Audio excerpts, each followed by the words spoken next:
خۆشەویستانی کورسات نیوز سڵاوتان لێبێ بە خۆشحاڵیەوە لەگەڵ هاوکارانم پانۆڕامای ئەم شەوتان لە گوڵەخانە و لە دەشتی شارە زۆر لە سنووری پارێزگای هەڵەبجە پێشکەشەکەین.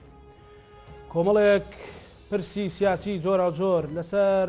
گۆڕەپانی سیاسی عێراق و هەرێمی کوردستان ڕوو ئەدەن. ئەمڕۆ لە سنووری پارێزگای سلێمانی بە تایبەتیش لەناو شاری سلێمانی خۆپیشاندان هەیە و ناڕەزایەتی و گربوونەوە هەیە بەهۆی دابەشنەکردنی موچە و خراپی گوزەرانی خەڵک و لەگەڵ ئەوەشدا پەیوەندی نێوان هێز و لایەنە سیاسەکان بە دڵی خەڵکی کوردستان نییە و پەیوەندیەکی تۆکمە نییە. وارێمی کوردستانیش لە قەیرانێکی دارایی و تەندروستی و تەنانەت کۆمەڵایەتی و سیاسیشدایە و جگە لەوە هەرێمی کوردستان خۆشی بەگشتی لەگەڵ بەغدا تا ئەم ساتانە لە قەیرانێکی سیاسی و داراییدایە بە جۆرێکە هەر یەکە و بە شێوازێک یەکتری تۆمەتبارەکەن بەوەی کە ڕێکەوتنەکان پێشێلەکەن و حەق بە ڕێکەوتنەکان نادەن و دۆخی عێراق لە دۆخێکی سیاسی ئالۆز و هەروە لە دۆخێکی دارایی ئالۆز و تەندروستی ئالۆزدایە. هەموو ئەمانە کە باسمان کرد کۆی پرۆسەی ژیان لە عێراق و هەرێمی کوردستان لە دۆخێکی ئالۆزدایە. چارەسەرەکان، پێشنیازەکان، هەوڵەکان کامانن بۆ ئەوەی بتواندرێت کە هەرێمی کوردستان بە تایبەت بگاتە کەنارێکی ئارام. هەموو پرسیارانەی کە پرسیاری تۆی هاوڵاتین ئەم شەو لە بەرنامەی پانۆرامادا لەگەڵ میوانی بەڕێزمان بەڕێز محەممەدی حاجی مەحموود تاوتوێ دەکەین. زۆر سپاس کاک محەممەد بۆ بەشداریت لە پانۆراما و سپاس کە میوانداری ئەمەتان قبول کرد. سەرەتا منەمەوێت لە خۆپیشاندانەکانی ئەم دوو ڕۆژەی شاری سلێمانیەوە دەست پێ بکەین کە بەشێک لە خەڵک لە مامۆستا و فەرمانبەران ناڕازین لە دواکەوتنی موچە لە بڕینی موچە لە خراپی ژیان و گوزەران تەنانەت باز کاریگەری خسۆتە سەر بازاڕش. ینی ئەمە تا چەند کاریگەری ئەبێ لەسەر پرۆسی ژیان و پرۆسی کۆمەڵایەتی لە هەرێمی کوردستان بۆ چوونی کاک محەممەد لەسەرم پرسە چییە؟ بەڵێ زۆر سپاس دەکەم. خۆی خۆپیشاندان مافی هەموو هاوڵاتیەکە لەم وڵاتە داوای مافەڕەواکانی خۆی بکات بە تاک بە کۆمەڵ حەقی خۆیانە داوا بکەن لە حکوومەت لە ئیدارەتی ئەم وڵاتە مافی خۆیانە. بەڵام خۆپیشاندان خۆی بۆ خۆی لە هەموو دنیادا قانونی هەیە، مەسەلە قانونێک هەیە بۆ خۆپیشاندان چۆنەکرێت. ڕەنگە لە کوردستان و قانونەمان نەبێ بەداخەوە قانون چۆن خۆپیشاندانەکرێت، چۆن دەست پێەکرێت، مەسەلە یاخۆت مەسەلە ئیجازە وەرەگیرێ وەرناگیرێت، ئەوەش خۆی بۆ خۆی شتێکە. بەڵام خۆپیشاندان مافی خۆیەتی، بەڵام نەک مافی بەرامبەرەکەی پێشێل بکات. مەسەلە داوای مافی خۆیەکە حەقی خۆیەتی، بەڵام مەسەلە نەک مەسەلە دوکانی کابرایەک بشکێنێ و جامەکەی بێنێتە خوار، مەسەلە مافی یەکێتە پێشێل بکە. مەسەلە حەقی خۆیەتی داوای مافی خۆی بکات، بەڵام نەک جنێ و تەشیر بە بەرامبەرەکەی بکات کە ینی ماناوێت تۆ مافی ئەوی تر بەرامبەرەکەت پێشێلەکەی. بەڵام من لەگەڵ ئەوەم مەسەلا خۆپیشاندانە ناڕازاییە داوای مافکردنە خەڵکی کوردستان حەقی خۆیەتی. حەقی خۆیەتی. کاک محەممەد ینی هەولێر سنتەری یاخود پایتەختی هەرێمی کوردستانەوە حکوومەت و پەرلەمان و وەزارەت و سەرۆکایەتی هەرێم هەمووی لەوەیە. بەڵام زۆر جار مرکزی قەرار هەولێرە، بەڵام زۆر جار خۆپیشاندانەکان ئاسانتر لە سلێمانی لە گەرمیان لە شارە زۆر لە هەڵەبجە لە ڕاپەڕین دەست پێەکە. مەسەلەن سلێمانی ئەمە دووەم ڕۆژە خۆپیشاندانە، بەڵام هێشتا لە هەولێر کە مرکزی قەرارە هیچ خۆپیشاندانێک نییە. بۆچی ینی ئەم خۆی مەبەستەکە ڕەنگە ئەوەی جەنابەت باسیەکەی ئەتەوێت من وەڵامێک بدەمەوە لە سلێمانی دیموکراتی هەیە لە هەولێر نییە، وانە مەبەستەکە دەوای وەڵام من ڕەنگە مەبەستەکەم ینی حەقیقەت لە مەساوی خەڵکە. من جارێک بۆ دوو سێ برادرەوە و نوکتە وایە بۆت باس بکەم. وتیان بۆ لە هەولێر مزاهرە نابێ و لە سلێمانیە بێت. من شتێکی ئەوەم بۆ باسکردن هەم لە ڕووی سایکۆلۆژیوە هەم لە ڕووی جۆغرافیوە وتم سلێمانی بچووکە تەنها کوردی تیاژی ئەتوانن لە ماوەیەکی کورتایی هەموو یەگە ناسیە کۆ بنەوە قەرار بدەن بڵاوە بکەن. شوێنەکەشی شاخە بەیانی کە هەڵەسی پیرەمەگرۆ ئەبینی، ئەزمڕە بینی، گۆیژە ئەبینی، بەرانان هەبینی، گڵەزەردە ئەبینی، خەڵکەکە خۆی بە مهمتر ئەزانێت لە شوێنی دەشت. ئەوە یەکێکیان یەکێتیان ئەوەیە مەسەلە لە بەپێی مەسەلە لە کەرکووک ئەلی مەردان قەتەرەڵاوی سی بەپێی تەپەکان بەرز و نزمەکات. لە هەورامان سێ چەمانە بەپێی ڕێگەکە بەرز و نزمەکە. لە ناوچە دەشتەکان هۆرەی جافیە بە کۆمەڵە ڕۆن بەڕێگا لە هەولێر حەیرانە مەسەلا لاوکە بە پێی شوێنە جۆغرافیاکە لە هەولێر شارەکە گەورەترە تورکمانی تێدایە مەسیحی تێدایە مەسا کرد و ئاشووری و عەرەبی تێدایە ئەمانە هەمویان یەک ناگرن لەسەر شتێ ڕێکەون و گوت بێن و بەدەرکی سەرا و قەرار بدەن ڕەنگە ئەوە سلێمانی ئاسانترێکە سلێمانی ئاسانترە خۆی زۆر جارڵێ ئاڵێ بە شتێک ئاوای بکە و هەمووی کۆبێتەوە بیکە ناچێ ڕێگە ئەوە پەیوەندی بۆ بەڵام دیوە دیموکراتیەکەشی نییە ڕێگە پەیوەندی بۆەوە هەبێ ڕەنگە مەسەلەی سلێمانی ڕەنگە لە کۆنەوە تا ئیستا ڕەنگە هەر ئەو چونکە دروستبوونی سلێمانی بۆ شار دروست بووە مەسەلا ئەڵەیە گەڕێکی توی مەلیک و چوارباخ مناڵ شەڕە بەردەکەن شەڕیان بووە وانە لە سلێمانی ئەڵێت مەسەلا عەشیرەتی فڵان و عەشیرەتی فڵان شەڕیان بووە لە هەولێر ینی ئەمە جیاوازیەکان لە ڕووی پێکاتەوە پەیوەندی بە سیستەمی سیاسی شەوە لە ڕووی پێکاتەوە لە ڕووی ئەوە جۆغرافیوە لە ڕووی گەرما و سەرماوە مەسا سلێمانی فێنکتر و سارترە هەولێر گەرمترە درەنگ ئەتوانێت دیوە جغرافی و سایکۆلۆژیەکە زیاترەوە زۆر باشە دوورکەوتینەوە لە ئەسڵی بابەتەکەمە بەستمەوە نەبوو بەڵام هەر ئەبێ فەرقێکەوێ لە سیستەمی سیاسی باشە بەڕێز کاک محەممەد بۆچوونی بەڕێزت لە چارەسەرکردنی ئەم قەیرانانە چی ینی مەسەلەن هەرێمی کوردستان ئێستا خۆی دەوتە فرۆشێ و داهاتی خاڵە سنوورەکان هەیە و داهاتی ناوخۆ هەیە مەسەلەن لە کۆمەڵێک فەرمانگەی پەیوەنددار بە حکوومەتی هەرێمی کوردستانە داهاتێکی زۆر هەیە بەڵام ئەمڕۆ 1970 ڕۆژ بوو کە وەزارەتی تەندروستی موچێ وەرگرت و پێشمەرگە قارەمانەکانمان ڕۆژی یەکشەمە موچە وەرەگرن کە ئەکاتە نزیک بە 50 ڕۆژ ینی بۆچی هەرێمی کوردستان دوای ئێمە ساڵێکی تریاخ و 5 ساڵی داهاتوو ئەبینە عمری ئازادیەکەمان ئەگەر حکوومەتیش نەبێت ئەکاتە 30 ساڵ بۆچی نەمانتوانی و بۆ چوونی بەڕێزت ینی بگەینە ئەوەی کە لانی کە موچەی خۆمان فەرمانبەرانی خۆمان دابینکەین من پێم وایە دووسێ خاڵی گرنگە یەکەمیان یەکڕیزی خەڵکی کوردستان هەموو هێزە سیاسیەکان گرنگە بۆمان یەک هەڵوێستی سیاسی لەسەر هەموو مەوزوع سیاسیەکان و شەفافێت گرنگە بۆ میلەتەکە نەشاردنەوەی شت مەسەلا و هەروەها بەڕێوەبردننی ئیداراتیش لە وڵاتە ئیدارە چۆن تۆ ئیداری وڵاتێک بەڕێوە ئەبەی ئەمانە پێم وایە سێ خاڵی گرنگە بەڵام ڕەنگە ئێمە ئەساسەکەیمان وەکو پێویست نەبێت ئەساسەکەی مەبەستمەوەیە دەستورمان نییە تۆ لەسەر چی ئەڕۆی کە دەستور نەبوو قانونەکان ڕێک ناکرێت قانون جا ناکرێت کە قانونەکان ڕێک نەخرا دەسڵاتەکانی تەشریعی و تەنفیزی و قەزا و ئەمانە لە یەک جا ناکرێت و تێکەڵە بێ ئەو کاتە ڕەنگە بە مەزاج ئیش بکرێت واتە ڕەنگە ئێمە ئەمانە کێشەکانمان بێ هەندێکیشی ڕەنگە پەیوەندی بە ژیانی سیاسی وڵاتەکەی خۆمانەوە بێت ئێمە ڕەنگە تا ئیسا بەرچاومان ڕوون نەبێت لەسەر مەسەلا نەمانتوانی بێت سیستەمێکی تەندروستی لە کوردستانمان هەبێ مەسەلا کە یەکێک نەخۆشەکەوێت یەکسەر یا بۆ خەڵکە فەقیرەکە نا بەڵام ئەوی تری یا بۆ ئوردونە یا بۆ ئێرانە یا بۆ تورکیا بۆ ئەوروپایە نەخۆشەکە مەسەلا ڕەنگە خۆشی مەسئول بێ لە وڵاتەکە ڕەنگە خۆشی لە وەزارەتی تەندروستیش بێ بەڵام ئەڕوا بۆ وڵاتێکی تر ئەمە ڕەنگە سیستەمی تەندروستی سیستەمی پەروەردەشمان تا ئێستا پەروەردەمان نەتوانیوە پەروەردەیەکی سەقەتمانەیە کۆپیەکی سویدیانێناوە لە کوردستانە مەسەلا ئەوە یەکێکە لەو کێشانە لە کوردستان یەک وەزارەتی پەروەردەمانەیە سێ سیستەمی خوێندنمانەیە لە کوردستان مەسەلا لەو منتەقەی بابانە یا سۆرانی پێڵێن تەنها بە سۆرانی یا بابانی ئەخوێنرێت لە ناوچەی هەولێر بە تێکەڵ ئەخوێنێت لە ئاوی خەلیل بۆ بەرەوە بە بادینی ئەخوێنرێت ینی ئەمە دوای 25 ساڵی تر ئەم جیلانە بەرەو کوێ ئەچن چێک و سلۆڤاکی و ئەوروپای ڕۆژهەڵاتەوانە چیان بەسەرهات ئێمەش بەسەرمان نایە ئەمە مەسا سیستەمەکان دێتەوە سەر ژێرخانی اقتصادی لە کوردستان سیستەمی ئابووری لە کوردستان ئەویش نەمانتوانیوە ئێمە تاکو 2023 احتیمادمان لەسەر اقتصادی قاچاق بووە لە ئێرانەوە لە تورکیاەوە ئەوان عاجز دەبوون حدودەکان داخل ئەو مانگە مەعاژ نەدرا یا حقوقی خەڵک نەدرا ئەوانە بۆ شێوەیە بەڕێمان کرد تا ڕوخانی سەدام ئەمریکا هات پارێکی زۆری هێنا احتیمادمان لەسەر پارەکەی ئەمریکا کرد خۆمان نهاتین سیستەمێکی اقتصادی ژێرخانێکی بتە و دابنین احتیمال لەسەر خۆمان بێت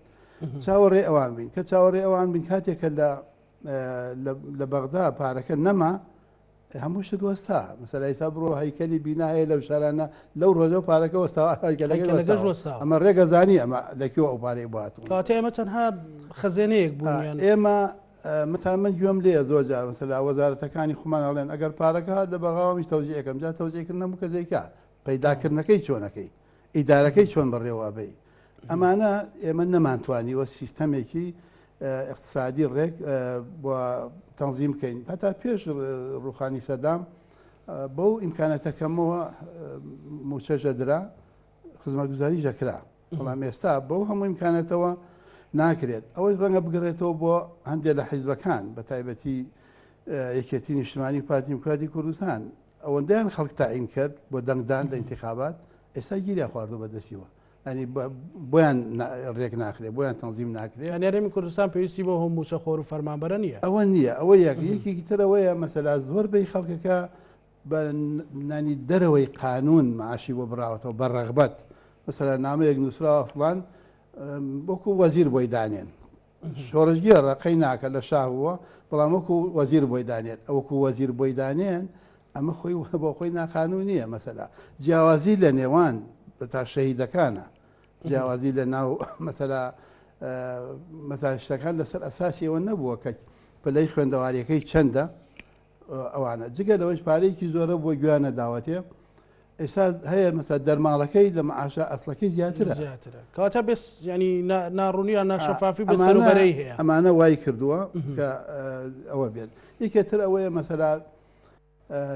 کاتێک کە مەتاری سلێمانی هەولێر داخرێت یەکسەر دێن دەڵێن ئەم شەو ئەوەندە ملیۆن دۆلار مانزەرە کرد ئەی کاتێک کە هەیە بۆ پێم ناڵی چەندە مەسەلا ئەڵێ ئەم شەو مەسەلا ئێران حدودی باشماغداخا حاجیۆمەران پەرێزخان و بۆنەی مناسبەکانەوە ئەڵێ ئەم شەو ملیۆنە 2 ملیۆن دۆلار مانزەرە کرد ئەی کاتێک کە هەیە چەندە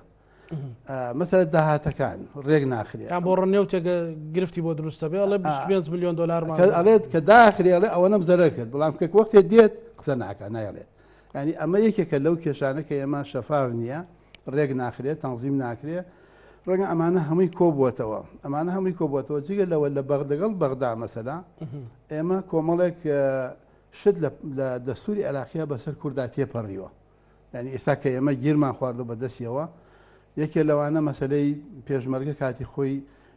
ناوی پێشمەرگە نەماوە لە دەستوری عێراقیە ینی وەکو حرەسی حدود ناوی بن ئەمە حرەسی ئەخریم یا حرەسی حدود یاوەنا ئەم ئەبوایە پێشمەرگە بمایەت و بکرا لە چوارچێوەی وەزارەتی دیفاعدا بنرایە کە تۆ لە چوارچێوەی وەزارەتی دیفاع ئەگەر ئێمە بە پێی محافەزەکانی 4 فیرقە جەیشمان بواە حەقی دەبابوو هەلیکۆپتەریش هەیە بوو لە سەدا 20 لە عێراقەوەی بێت ئەوەمان نەکرد مەسەلا وتمان نەوەک لەژێر دەستی خۆمان دەرچی و دوایی بۆمان نەگەڕێتەوە ئەمانە مەسلەی زۆرینە و کەمینە لە پەرلەمانە تۆ ناکرێت مەسەلا لە عێراق من ئەو کاتە دوو سێجار پێشنیاری ئەوم کرد کە ئێمە پێویستە وەکو لوبنان خۆتان نەزان چۆن دابەشکراوە وەختی وایە دو ساڵ ڕئیسی وزەرای جمهوریان نییە کەس ناتوانێت بچێ حەقی ئەو بەرێت ئەندام پەرلەمانەکان هەمووی دابەشکراوە کاتی خۆی منەوە کوتیانەوە تایفەگەریە چۆنە بێ لە عێراق مهم سەدام نەماوە ئەوە مهمترە وتم بەخوا دوایی گیرە خۆین بەدەستیەوە کە تۆ ئەچیتە زۆرینەوە کەمینە 100 ئەندامی پەرلەمانیش لە بێشت پێ ناگرێت لە عێراق 329 ئەندامی پەرلەمان لە عێراق هەیە کورد ئەو کاتە زۆرینەوە کەمینە ناتوانێت لە عێراق ئەجا کورد قایمەیەک نییە لە بەغداوەکو زۆرینەوە کەمینە مامەڵە بکە کورد نەتەوەیەکە وەکوونەتەوەیەگە بێ مامەڵ باشە کاک محەممەد لەکەیەوە ئێوە وەکو سیاسی هەستان بۆ مەترسیانە کرد کە بەغدا ڕۆژێک دێت ئەگەر لە شکلی سەدام و حزبی بەعسیشانە بێ مەسەلەن لە شکلی ئەوەی کە گرفتی قانونی دروستەکە استفادە لە دەستورەکە لە زۆرینە و کەمینە ئەنجومەنی نوێنەرانەکە بۆی کورد بچووکاتەوە مەسەلەن دەستوری عێراقیانێ ناو کاتەم لە پەرلەمانی کوردستان بووم دەنگم بۆنەدا قسەشم لەسەر کرد لەگەڵ ئەو کاتە بە ڕێزکاک عەدنان موسی ڕئیسی پەرلەمان بوو من خۆم دەنگم بۆ نەدا ئەنی کە دەنگم بۆ نەدا معنای ملا حەزم لەسەری هەبوو کۆمەڵێک شتم لەسەری هەبوو مەسەلەی داهات وتم داهاتی کوردستان بۆ کوردستان ئەوەی کە زیاد بوو باوچی بۆ بەغدا کەم بوو لە بەغداەوەی بێت مەسایەکە لە ئینەکان ئەوە بوو مەسەلەی پێشمەرگە لە چوارتەوەی وەزارەتی دیفاع بێت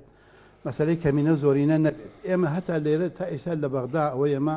15 ساڵە ئەندای پەرلەمانمان لە بەغا هەیە جێگری پەرلەمانمان هەیە لەسەر ڕێکی جمهورمان هەیە هەموو شتمان هەیە تا ئیسا مەسەلا ئەنجومەنێک هەیە کەس بەلایە ناچێت ئەنجومەنی محافەزات ئەنجومەنی محافەزات تا ئێستا ڕەنگە هەندێک خەڵک نەزانێت لە عێراقا هەیە، ئەمە لە دەستوری عێراقا هەیە. ئەم ئەنجومەنی محافەزاتە محافەزەی مەسەلا هەڵەبجە کەمترین محافەزەیە، بەسرەج ممکنە زۆرترین محافەزە بێ، دوویەکی دوو نوێنەریان هەیە، هەردووکیان یەک ڕێیان هەیە، واتە یەک کەس لەم محافەزانە ناڕازی بوو ئەقیوی تۆ هەیە هەموو شتێک ڕاگرێت. ئەم ئەنجومەنی محافەزە تا ئێستادا نەمەزراوە لە عێراقا کە کورد تاقی بوو تا ئێستا دەجا پێشنیاری بکات داوا بکە کە ئەنجومەنی محافەزات ئەنجومەنی فیدراڵی پێڵێن پێڵێن ئەم ئەنجومەنی فیدراڵیدا دامەزرێت لە عێراقا.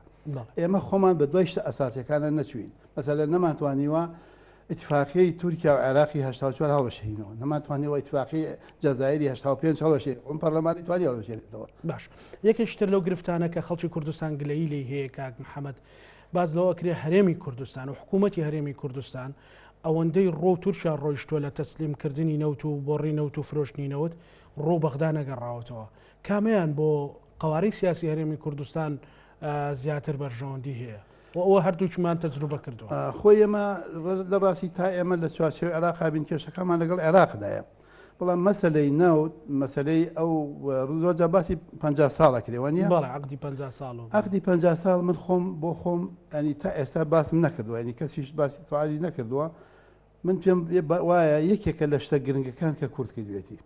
یەکێکە لەو شتە موهیمانە خۆزگە ئێمە لەگەڵ ئەمریکاش لەگەڵ رووسیاش لەگەڵ ئەوروپاش ئیتفاقی 50 ساڵ مام کردا لەسەر غاز و نەوت لەگەڵ هەموو وڵاتەکاندا.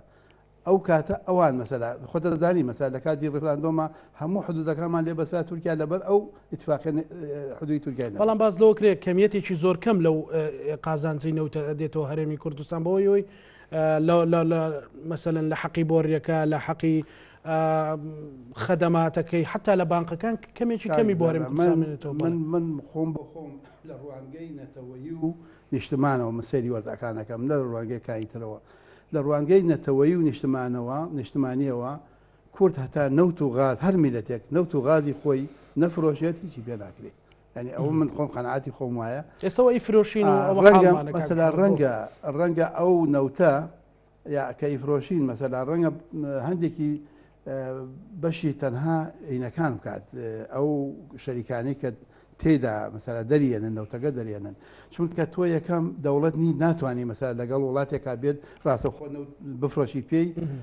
ئەبێت تۆ $10 لە بەغدا کەمتری بفرۆشیت. ئەو شەریکەشە کە دێت بۆ دەردێنێ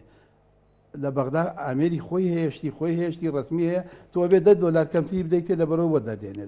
لێرە. ئەمە ڕەنگە تۆ لەمە کەمتر ئەتوانی لە بەغا ئێستا مەسەلا ڕەنگە بەرمیلی نەوت بە $50 بێ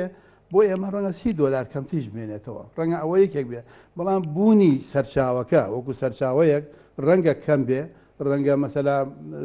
کێشەمان بۆ دروستکە، بەڵام بوونی سەرچاوەکە و بەردەوامی سەرچاوەکە وەکو مەسەلە نەتەوەی و نیشتمانی وە کورد گرنگە. پێ دوانی ڕۆژگارێک تورکیاش کێشە دروستکە بۆ ئەمە و مەسەلەن بزانێ کورد پێچێتە پێشەوە. من پێم وایە ئێمە ئێستا خۆ ئێمە ئێستا لەگەڵ مەسەلا بەغدا پێویستە ئێمە چارەسەری کێشەکان بکەین، بەڵام ئایا ئێمە نایکەنیا بەغدا نایکات، ئەوە یەکێکە لە مۆزوعەکان. ئێمە وتیان 250,000 بەرمیلی ئەوێ بەغدا وەفدەکە ڕۆیش لەو بینەوە پێم وایە 6-7 جار جێگری ڕئیسی وزەرا کاقوبا تاڵیبانی چوو بۆ بەغدا، پێشی وتن 250,000ەکەتان تەسلیمەکەین کۆمەڵە ئیسان نوێنەری عێراق لە باشماخە لە پەرێزخانە لە حاجمەرانە لە برایم خەلیلیشە وانە نوێنەری عێراقی لێ ئێستا لە خورماڵ ئێستا من ئەو ڕۆژانە ڕۆیشتم لە خورماڵ نوێنەری لێ بوو لە گوڵگەکە، واتە نوێنەری عێراق لە هەموو شوێنەکان هەیە ئێستا و هەموو ئەوانیان هەیە. من پێم وایە ئەو هینە مەبەستی ئەو بوونی عێراق لەو شوێنانە وجودیان هەیە ئێستا، بەڵام ئێمە چۆن بتوانین قەزیەکانمان لەگەڵ عێراقا عێراق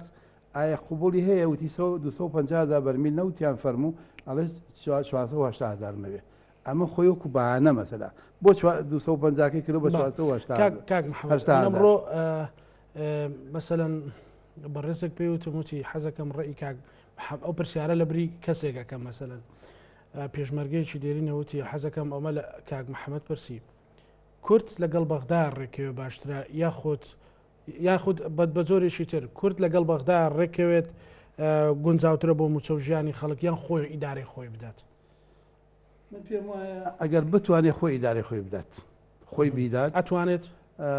من پێم وایە ئەتوانێت ئەگەر بیکەن بکەن مەسەلا هەمووی بەدەستی یەکێتی و پارتیە ئەو دوو حیزبە بڕیار بدەن هەموو داهاتی کوردستان کۆ بکەنەوە تەسلیمی حکوومەتی بکەن من پێم وایە ئەتوانێت ئیدارەی خۆی بدات پێویستیشمان بە بەغدا نابێت ئەو کاتە تۆ لە باتیەوەی کەسێک مەسەلا 3 ملیۆن وەرەگرێت تۆ ملیۆنی نوێیەکی بەرێ بەڵام ماگانە بیدەرێ ماگانە پارەکەی بدەرێ بەردەوام چونکە خۆ دەزانی دوای کۆرۆنا وەزی هەموو دنیا لە ڕووی اقتصادەوە ئەو بە تایبەتی وڵاتانی کە نەوت دەفرۆشناتەوە سەر سفر ئەتوانی ئێمە ڕێکی بخەین تەنزیمی بخەین تا ئەو کاتە بەڵام من لەگەڵەوەم وەفد بەردەوام بێت بەغدا نەکار وەفد لە بەغدا حکوومەت هێرێمی کوردستان بەهینی هەبێت مەکتەبی هەبێت بەردەوام وەفد بۆ بەغدا بچێت لەگەڵ بەغدا چارەسەری کێشەکان بکەن وەفد بچێت بۆ ئەمریکا وەفد بچێت بۆ ئەوروپا بۆ وڵاتانی منتیقا هەموو شتەکانیان بۆ باس بکەن مەسەلا لە دەستوری عێراقیە تیان نییە بڵێ پارەی میلەتی کورد ببڕن بەڵامی بەسرە بدەن بەڵامی مووسڵ بدەن تێدا نییە لە دەستوری عێراقیدا ئەگەر حکوومەتیش مبڕیان حکوومەتی عێراقی بەڵێ کێشەی هەیە کێشەی هەیە لەگەڵ حیزبەکە بەڵام میلەتەکە چ دەسڵاتێکی ئەوان بچن ژیانی میلەتەکە قوتی میلەتێک ببڕن ئەوە یەک خاڵێکی تر هەیە کە زۆر خەتەرە لە وەزئی عێراق ئێستا ئێمە جاران کێشەمان لەگەڵ سوڵتەکان هەبوو لە عێراقا یان ئەوە سوڵتەکە لە عەبدولکەریم قاسم و لە عەبدولسەلام عارف و لە ئەحمەد حەسەن بەکر و نازانم لە عەبدولڕەحمان عارف و سەدام و هەتا ئاخری لەگەڵ سوڵتا هەمان بوو ئێستا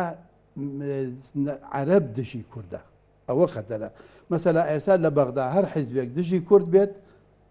دەنگی زۆرتر دەنێ ئەسا حیزبەکان لە بەغا ئەڵێن ئەڵێن ئێمە ناوێری ئینسا لەگەڵ کووردا ڕێکەوین چونکە ئینتیخابات نزیکە خەڵک دەنگمان ناداتێ ینی کورد ئەوەندە خراپە خراپە کە عەرەب بڵێ دەگە حیزبێ بڵێ لەگەڵ کووردا ڕێکەوەم دەنگی نادەمێت ئەی خوشمان لە ناو خۆمان کوردیش لە ناو خۆیان لەگەڵ یەکتر خراپ نییە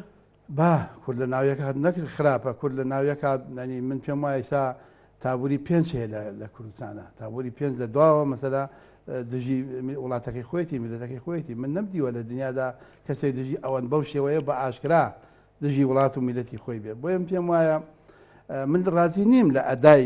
حکوومەت لە ماوەی 30 ساڵی ڕابردوودا من خۆم بۆ خۆم نە لە پەرلەمان رازیم نە لە حکوومەت رازیم مەسەلا ڕەنگە پەرلەمان نەیتوانی بێ ئەرکەکانی خۆی جێبەجێ بکە حکوومەت وەکو پێویست ئەگەر بیتوانێت لە ماوەی 30 ساڵی ڕابردووە ئیسای توانی معاشی خەڵک داوای قوت خۆی نەکاشی ڕۆژانەی بکە من لەوانە رازی نیم بەڵام تۆ ئەگەر مخائینەکە بکەیت لەگەڵ عێراقدا عێراق کوردی قوبوڵ نییە عێراق ئەڵێ ئەمریکا هاتووە وەزێک هاتۆ دروست بووە کورد ئەم شتەی دەستکەوتووە بێلیان شێنەوە ئەوە مەسابینی هەتا ئێمە زۆر جار خۆمانی لێ هەڵایەکەین ئەڵێنەوە شیعە باشترە لە سونە سونە باشترە لە شیعە بەڵام لە هەموو لە دوو هینا لەم بینەدا هەم لە دروستکردنی بەوەی محافەزات بە هەشتا ئەوەندە بازنە هەم قانونی انتخابات و قانونی پڕکردنەوەی کورتێنانەکە هەم مەسەلەی قەرزەکە بڕینی موچەی کوردستان موچەی کوردستان سونە و شیعە دەیاندا و پێکۆڕێی بوون باشە لە ماوەی ڕابردوودا بەڕێستان بۆ چوونێکتانە بوو کە پێتان وابوو کارێمی کوردستان پێی ئەبێت خۆی لەسەر پێی خۆی بوەستێ و کۆمەڵێک پێشنیازی شت خستە ڕوو بۆی کە فشار لە بەغدا بکەن لەوانە مەسەلەن ئێمە ئاومان هەیە دوو بەنداوی گەورەمان هەیە دوکان و دەربەندی خان بتوانین ئەوانەیان لەسەر بگرینەوە ئەمە زۆر دەنگدانەوەی هەبوو لەسەر ئاستی هەرێمی کوردستان ئایا هەرێمی کوردستان لە ڕووی سیاسی و لە ڕووی دەستوریەوە ئەتوانێ ئەمانە بکات بە ڕێزکاک محەممەد ینی ئەم ئەمانە لە ڕووی نێودوڵەتیشەوە تا قبول کراوە ئەمانە بکات لە کاتێکە یاخود کارتەکانی ترچین لە کاتێکە ئەو بێت ژیانی ئەو میلەتە پارەی قوتی ئەو میلەتە ببرێت تۆ شەقی خۆتە عینەتە بێ بڕینی ئاو زۆر گرنگە من کاتی خۆی ساڵی ئەوە بوو ساڵی 92 شتێک بوو نازانم بزەبت ئەو کاتە بەڕەحمە بە جەنابی مام جەلال کێشیان هەبوو لەگەڵ بەغدا داوای لە من کردوتی وەرە بۆ ئێرە قسە بکەین لەسەر ئەو مۆزوعە کە ڕۆیشتم ئەو کاتە وەزیری ئاو سەناعەتی ئێمە بوو داوای دەکردم وتی عێراق دوێنێ شەو هەڕەشەی کردووە لەسەر سەدی دەربەندیخانە دووکان هجووم کا بۆ 200 لەبەر ئەگەر ئاوەکەی گرتبووە مامجارە بە قەراری ئاوەکەی دەربەندیخان و وینی گرتبووە کە گرتی و حکوومەتی عێراقی هەڕەشەی ئەوەی کرد کە بێ بۆ سەر ئینەکە بۆ سەر سەدەکان داوای لە من کرد بچم بۆ بەغدا من چوومە بەغدا چوومە بەغدا لەگەڵ بەغدا قسەم کرد وتیان بەس ئاوەکەمان بۆ بەردەنەوەی چمانیە من ئەزانم کاریگەری ئەو ئاوە چەند ئەمە ساڵی پێم وایە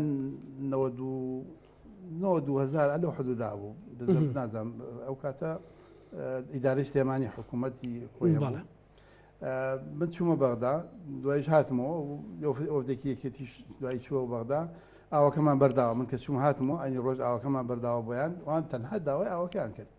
داوای ئاوەکان کەوتیان هیچ شتێکی ترمان نایە بەس ئاوەکەمان بۆ بەردنەوە هەموو فەلاعەکان مەمانی پێنج بوو هەموو فەلاعەکانمان وەزیان خراپە و ئەوانە دا ئەوە یەکێکە لەو کارتانە ڕەنگە کاتی تریشمانە بێت بەڵام من پێم وایە ئێمە پێویستمان بەوە هەیە ماڵی کوردی پێشە مشتێ ڕێ بخەین و نەک هەتەنها کارتی مەسەلا ئەوەمانەیە کارتی زۆرمانەیە مەسا چەند ئەوجا باسی ئاوەرەکانم کردیسا ئەو ئاوەرەکان خۆیان دەیبێنەوە ئاوەرەکانیش کارتێکە خۆی بۆ خۆی مەسەلا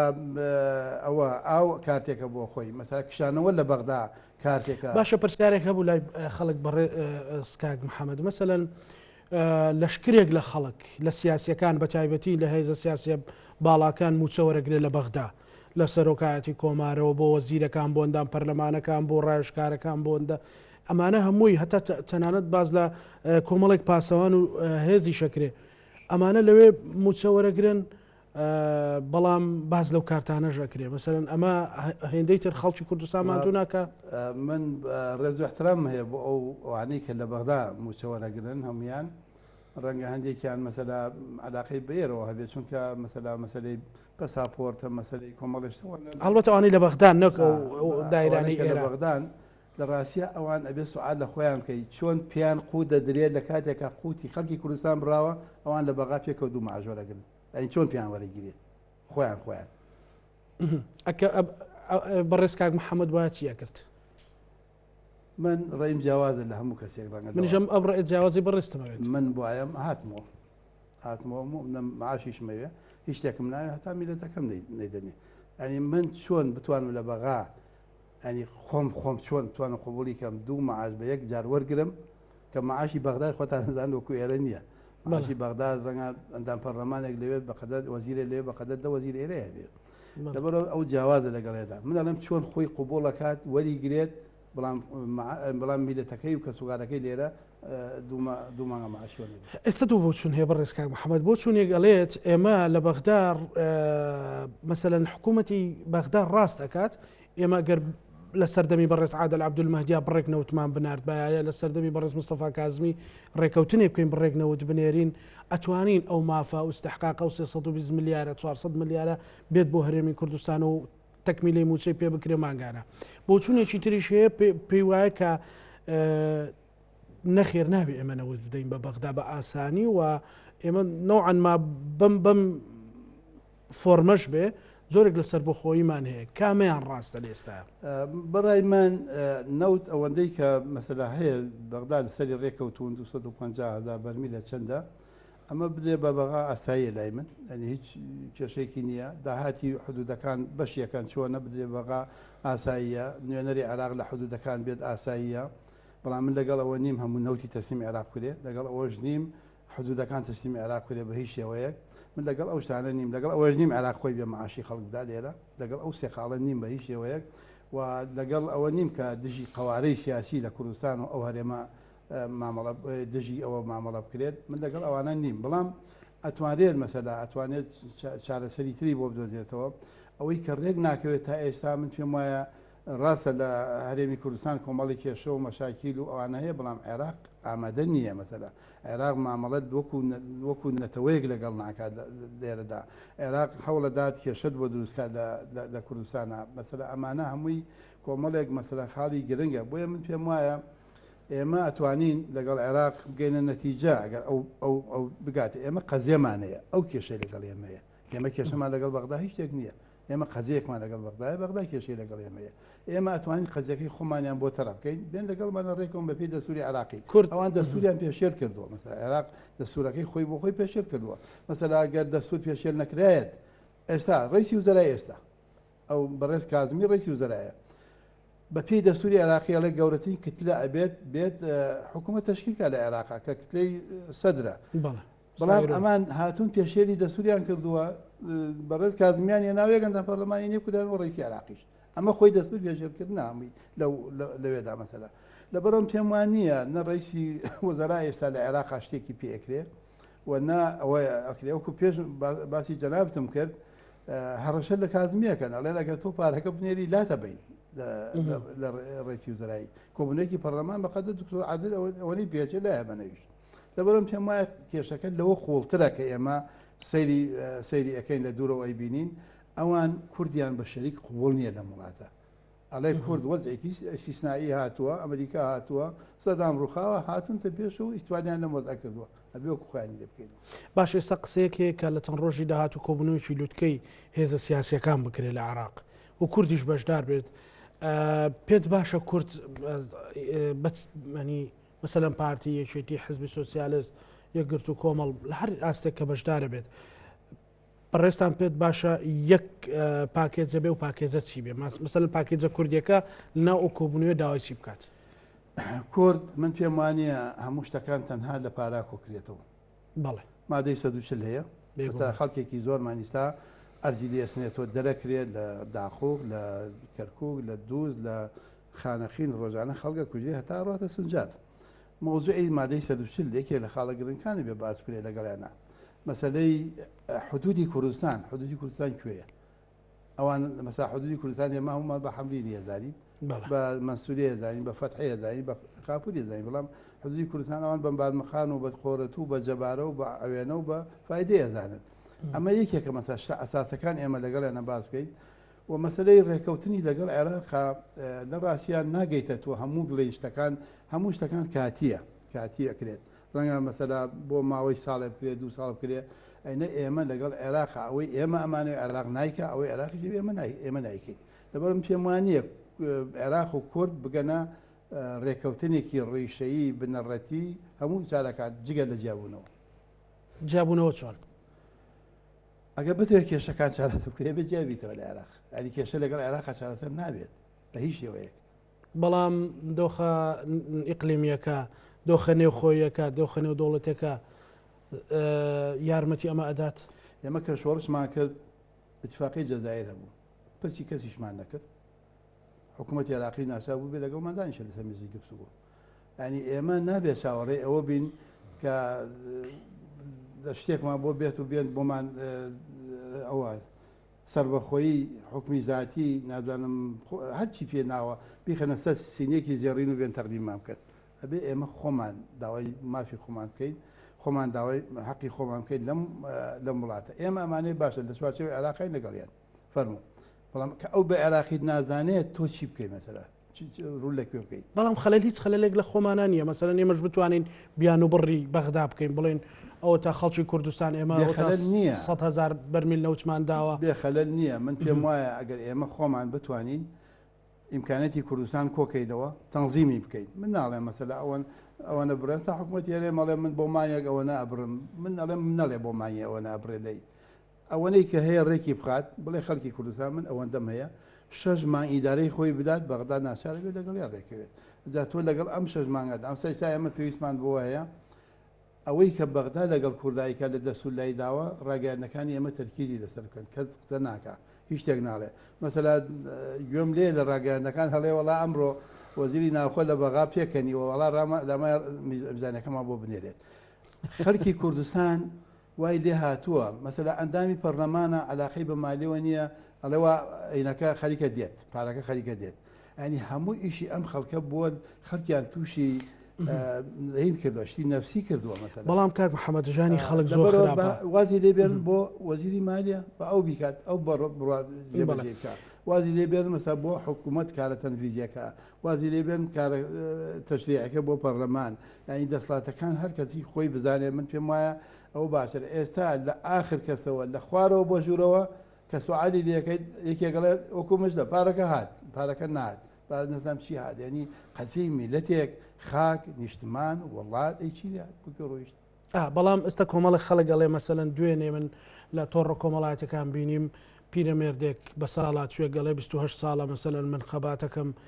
پارەی تەقاعودیەکەم نادەنێ مەسەلەن دایکی دوو شەهید ئەڵێ کوا پارەکەم مەسەلەن گەنجێک گەڵێ پارەم هەبێت ڕۆم بۆ دەرەوە خەڵکی ژیانی زۆر خراپە کاک محەممەد ینی ڕەنگە ئەمە کاریگەری لەسەر ئینتیماش دروست کرد بێ ئەزانم نەئەبوو مەسەلەن حکوومەتی هەرێم و هێز و لایەنە سیاسەکان خەمێکی جددیتر بخۆن لەوەی نەوە قەدەری ئەم میلەتە و ژیانی میلەتە بە بەغا ببەستنەوە لایەنە سیاسیەکان نا بەڵێ یەکێتی و پارتی هەندێک گۆڕانیش ئەوی دوێنێک گوێم لە هەندێک گۆڕان هەندێک گۆڕان زۆر ناگۆڕان مەبەستم بزوتۆی گۆڕانە بەڵام هەندێکیان چونکە دوێنێ گوێم لە وەزیری مالیی پێشوو بوو کاک ڕێباز باسی کەوتی مەرجی باشماق لە دەستی بزوتۆی گۆڕانە مەرجی پەروێزخان لە دەستی بزوتۆی گۆڕانە مەسەلا گومرگەکان لە دەستی بزوتۆی گۆڕانە کۆمەڵێشتی باس کرد ئەنجاوتی پارەی سلێمانی ناڕاتە هەولێر هەمووی لە سلێمانی خۆیەتی کۆمەڵێشتی باس کرد بەڕاستی من تا ئەو کاتە نەمزانی بوو تا دوێنێ شەوان هەیە واتە یەکێتی پارتی دەرەجەی یەکەم مەسئولن لێی دوای ئەوانیش بزوتۆی گۆڕان مەسئولە دێی واتە ئەویش بەشدارە لەم مەسەلەی ئێستادا حزبی سۆسیالیست وەزیرێکی هەیە مەسەڵەن ئێوەش شتێک بەر شتێکتان بەرناکەوێت ئێمە تا ئێستا ئەم تەلەڤیزیۆنەی ئێوە وتێتی حکوومەت لەم 4 حیزب دروست بووە لەوەن سێ حیزب ئاساسیەکە سێ حیزب ئێمە جار ئەیڵێ تا ئێستا ئێمە تا نەوتووە حیزبی سۆسیالیست لەم حکوومەتە بەشدارە هیچ تەلەڤیزیۆنێک تا ئێستا نەیوتووە هەر ئەڵێ ئاینەکان بەشدارن ئەڵێ سێ حیزبەکە و سێ حیزبەکە ڕێکەوتون سێ حیزبەکە هاتن و چوون بۆ داعوەت و هاتنەوە و چوون بۆ بەغا و نازانم چی لە بابەتە تا ئێستا باسی ئێمەیان نەکردووە باسی ئێمەشکە ئێمە بەقەدەر خۆمان هەوڵ دەدەین کاری تێدا بکەین من پێم وایە ئێمە پێویستمان بەوە هەیە ئێستا تەنزیمی خۆمان بکەین یەکەڵ وێستی خۆمان دروستکەین ئەو کۆبنەی جەنابەت باسیەکە لە بەغدا با کورد ڕوا بەشداری تێدا بکە ئامادەی پیشان بدا ئەوەی کە پێویستە لەگەڵیان نەبیکات بۆ ئەوەی چارەسەری کێشەکان بکەین بەڵام ئەمە ناکاتەوە تۆ هەموو یەرکەکان لە زەمینەی بەغدابی لێرە وەرە خۆت داهاتەکەی خۆت کۆکەرەوە تەنزیمی بکە ڕێکی بخە ئامادەی بکە شەفاف بێن بەسەرا دەسەدا بیستویەکی نەبڕیوە بێر تەنزیمی بکات بڵێ خەڵکی کوردستان من ئەوەندەم هەیە کابرا جاران 6 ملیۆنی هەبوو 3 ملیۆنی بدەرێ 4 ملیۆن 2 ملیۆنی بدەرێ بەڵام بێ بیگەێنە بەم خەڵکەدا هەتا چارەسەری کێشەی بەغداکرێ من ناڵێم واز دەکە بەغدا بێنن با بڕوا بۆ بەغدا هەر مەکتەب ببێت لە بەغا لە بەغدا تۆ تەنها ئێستا ناتوانین لەگەڵ ڕێیز وزرا دانیشی ڕێسی وزرایکی بەدەست نییە بە تەنها لە عێراقدا ئەبێ بچی لەگەڵ حیزبەکان یەک لەگەڵیانە دانیشیت هەمویان قەرار بدەن مەسەلا خۆتەزان لەو ڕۆژانەدا هەندێک لە حیزبەکانی شیعی لە عێراق ئەڵێ یا سونە ئەڵێ ئەگەر کازمی پارە بنێرێ بە کوردستان لایە بین ئەگەر کازمی انتخابات لە ڕۆژی ئەوەنەی مانگی 6 نەکات لایە بێت دەمن ئەڵێم لە مانگی 6 ناکرێت انتخابات بۆی ناکرێت من قەناعەتم وایە ناکرێت لەبەرەوەم پێم وایە ئێمە پێویستە ئەچین لەگەڵ بەغدا ڕێکەوین بەڵام ئایا بەغدا لەگەڵ ڕێکەوێت ئەم هەموو حیزبەت بۆ قەناعەت باشە بینەوە سەر ئەو مۆزوعی ژیانی خەڵک بەڕێز مەسەلەن لەسەر مەسەلەی هێزولانە سیاسەکان من ئەڵێم ژیانی خەڵک مەسئولن لێ حکوومەت لێ مەسئولە ئەگەر بۆ نمونەوە زیری دارایی سبەی بێتە گوڵەخانە و بڵێ کاک ئەزمموی بەڕێزت ئەزمموی سیاسی دارەدانی حزبی بەڕێزتان مەسەلەن ئەمە پێشنیازەکانی بەڕێستم گوێ لێ بێت کاک محەممەد چی پێ ئەڵێ بۆی مەسەلەن خەڵکێک نێت بەڕێزت بینیت مەسەلەن کە مستەفا کازمی هاتێرە لە بادینان ژنێک پێیوتی کوردستان ئەمانەتی تۆ و جوتیارەکان لە سلێمانی ویستیان دەستی ماچکەن ئەمە دیمەنێکی ئەمە چ دیمەنێکی لە ڕووینەتەوە یا ناخەژێن بوو مەسەلەن کاک محەممەد باسم کە خۆبان ئەو کاتەی باسم کردوتم ئەوەی کەوادان بۆ نینان و کەبابە شت داقەکەن ئەوە نییە ئێستا بۆ نمونە بابین سەر ئەوەی کە وەزیری دارایی بێ لەم دیوانەی بەڕێستا مەسەلەن ڕاوێژ بە بەڕێستان بکە پێشنیازە خێراکان بۆی خەڵک نەکەوێتە ئەم دۆخە قورستر نەبێت ئەڵێم یەکەم مەرزەکان خەرجێت دەسڵاتی خۆت حدودەکان داهاتی ناوخۆ ڕێکی کۆی کەرەوە لەگەڵ یەکێتی نیشتیمانی پارتی دیموکراتی کوردستانە دانیشە هەوڵ بدەن ئەو داهاتە هەیە ڕێکی بخەن و کۆی کەنەوە ڕێکی خەڕێک مەسا ڕێخستن ئەوە نییە مەسەلا تۆ تەنها بڵێ من پارە دێت و معاژە دەم و سەرفیەکەموانە تۆ ئەو پارەیە چەندت هەیە ئەوەندە ڕێکخە لەگەڵ داهاتی لەگەڵ خەڵکی کوردستاندا وەفد بنێرە بۆ بەغدا هەر لە بەغدا نێتەوە وەفد با بڕە لە وەزارەتی مالی بەغدادا ئینشەڵای ڕێزی وزرات بەردەوام بێ لەگەڵ ئەواندا ئەو ئەمانە تەنزیم کە ماگانە خەڵکی کوردستان بەرنامەی تێگەچێت ماگانە لەسەر کابرا لەسەر مەسەلا 500,000 دیناری هەیە مانی ژیانی خۆی لەسەر ئەوە تەنزیم کردووە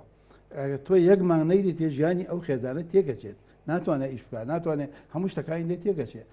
بۆرە تۆ ماگانە لە باتی کاتی خۆی 2 ملیۆنە داوەتە 500,000 بدەرێ بەڵام ماگانە بیدەرێ بۆی ئیشەکەی بڕات من ئەوانەی پێڵم ئەو کاتە من پێم وایە ئەتوانێت پێت وایە چارەسەری کێشەکە کاک محەممەد ڕەنگە خەڵکی زۆرا و زۆر ببینی بەڕێستان پێت وایە خەڵک مەسەلە متمانەیەکی ئەوە تۆی بە حکوومەت و بەوە مابێکە بڵێ من ئەو نەپارەم هەیە و دقیق خەڵک بڕای پێ بکات. من پێم وایە بێمەتمانەی دروست بووە لە بینی هەرێم و بەغدا، بێمەتمانەی دروست بووە لە بینی خەڵکو و حکوومەت هەرێمیشە، لە بینی حیزبەکانیشە بێمەتمانەی دروست بووە، ینی حیزبێک بۆ حیزبێکی تی بێمەتمانەی دروست بووە، ڕەنگە لەناو حیزبێک شار بۆ خۆی بێمەتمانەی دروست بووە، بەڵام تۆ چۆن بتوانیت ئەو متمانەیە بگێڕیتەوە بۆ خەڵکی کوردستان، چۆن بتوانیت؟ من پێم وایە خاڵی یەکەم ئەوەیە کە تۆ ئەبێت لە سەری مانگە معاشی خەڵک بدەیت، ئەبێ سەری مانگ هەموو سەری مانگە معاشی ئەو خەڵکە بدرێت بۆی خەڵک بەرنامەی تێک نەچێت. خۆت دەزانیم کابرا مۆزەفە لەسەر ئەو 200,000 دیینارە لەسەر 500,000 دینارە کە وەریەگرێت لەسەر ئەوە تەنزیمی ماڵی خۆی داناوە کە تۆ بەرنامەکە تێکچوو مناڵی تەلەبەیە ڕۆژانە ژیانی خۆیەتی هەمووی بەرنامە تێکچوو کابرایی تر ینی مشکی کار ناکات ناتوانێت ئیش بکات. لەبەرەوەم پێم وایە باشترین حل ئەوەیە تەنزیمی بکەن ئەو سێ حیزبە بە تایبەتی ئێمەش لەگەڵیانە لە نزیکیان ئەڕێین ئەو سێ حیزبە تەنزیمی بکەن ڕێکی بخەن ئەوان لێی مەسئولن حکوومەت مەسئولە حکوومەت پەرلەمان نییە قرار بدا و تەنزیم دەسەڵ حکوومەت جێبەجێکەرە کاری باش بکرێت لە وڵاتە حکوومەت دەیکا کاری خراپ بکرێت حکوومەت دەیکا ئەبێ حکوومەت بڕیار بدا حکوومەت نەتەرسیە حکوومەت ڕێی وەرنەگرێ حکوومەت چی پێکرێت بۆ میلەتەکە بیکارێت. بەڵێ کاک محەممەد پەیوەندی بەڕێستان وەک کەسایەتێک ینی مەسەلەن من ئەوەندەی چاودێری جموجۆڵەکانی بەڕێستەکەم لە سکرتێری حزبێک دەرچووی زیاتر لە کەسایەتێکی سیاسی وەکو سیرەکری پەیوەندی بەڕێستان لەگەڵ یەکێتی نیشتیمانی کوردستان چۆن ئێستا بە تایبەتی دوای کۆنگرا. وڵای ئێمە خۆ دەزانی ئێمە ڕەنگە لە سەرێکێتی نیشتیمانی کوردستان شەڕمان کردوێت لەسەر کەسی تر نەما کردووە. بەڵێ لە سەرێکێتی نیشتیمانی کوردستان ئێمە لە سەرتاوە یەک حیزب بووین ینی لە جەبهەیەکا بووین یەکێتی بووین تا ساڵی 1970 پێکەوە بووین هەموو ئەوانەی کە لە یەکێتی نیشتیمانی کوردستان هاوڕێ و هاوسەنگەر و هاوخەباتمانن هەموو پێکەوە و ئێمە پێکەوە بووین لە ناوچەیەک بووین هەموو پێکەوە لە سەنگەرێک بووین ڕەنگە مەسەلە لە ماوەدا کێشەوە مەشاکیل و ئەو شتانەی دروست بوو بێ بەڵام ئێمە قەزەی میلەتەکە لامان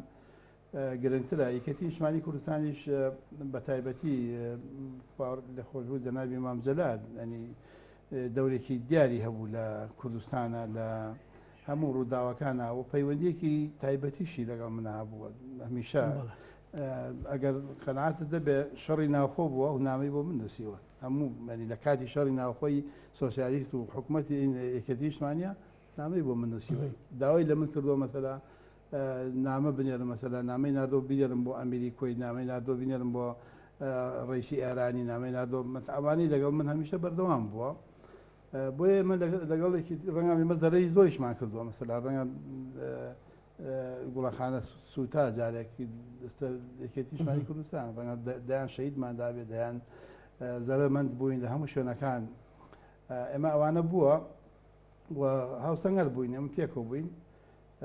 لە دوای ڕەنگە کۆنگرە وەفدێکی یەکێتی نیشتیمانی کوردستان سەرداری ئێمەیان کردووە لە نزیکەوە قسەمان کردووە و لە یادەکانی یەکێتیان تەلەفۆنمان هەبووە پەیوەندیمان هەیە ئەبێ پەیوەندیمان هەبێت ینی نابێت نەبێت ئەبێ پەیوەندی هەبێت بەهۆی حکومڕانیەوە بیان بەهۆی هەر هۆکارێک شتر بە مەسەلە زۆر جار خەڵگەڵێ حزبی سۆسیالیست زیاتر ئێستا لە پارتی نزیکە نزیکایەتێکی زیاترتان لەگەڵ پارتیا هەیە ئەمە ڕاستەیە خود تەنها ئێمە لەگەڵ هەمویان علاقەتمان باشە ئێمە ڕەنگە لەگەڵ هەموو حیزبەکانی کوردستان پەیوەندیمان باشە بەڵام ئەوە کەوتۆتە سەر بەرامبەرەکە چەندێ لەگەڵ منامەسەلا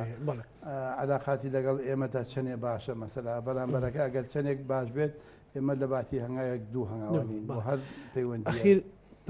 بۆ برە ئەخیر پرسیارم مەسەلەن لە سەروبەندی هەڵبژارنەکانی ئەمریکا مەسەلەن ڕەنگە زۆر جار لە چاودێرە سیاسەکانی ئەمریکاش مەسەلەن نەیانتوانی بێ و پێشبینی بکەم بەڵام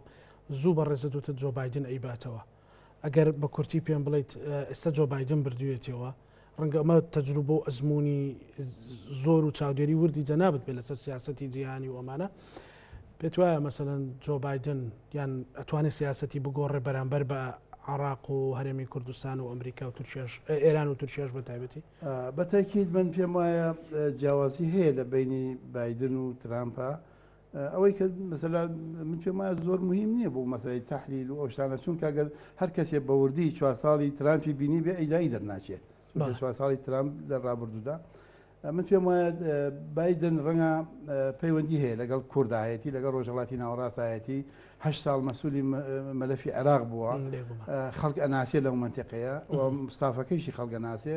من پێم وایە ئەو ڕەنگە هەوڵ بدات یەک زایدن پێنجەکەی مەسەلا ئێران و وڵاتانی دنیا ڕەنگە هەوڵدا زیندوی بکاتەوە ئەو ڕێکەوتنەکە پێنج زایدن یەک نەبوو ئەوە ڕەنگە زیندوو بکاتەوە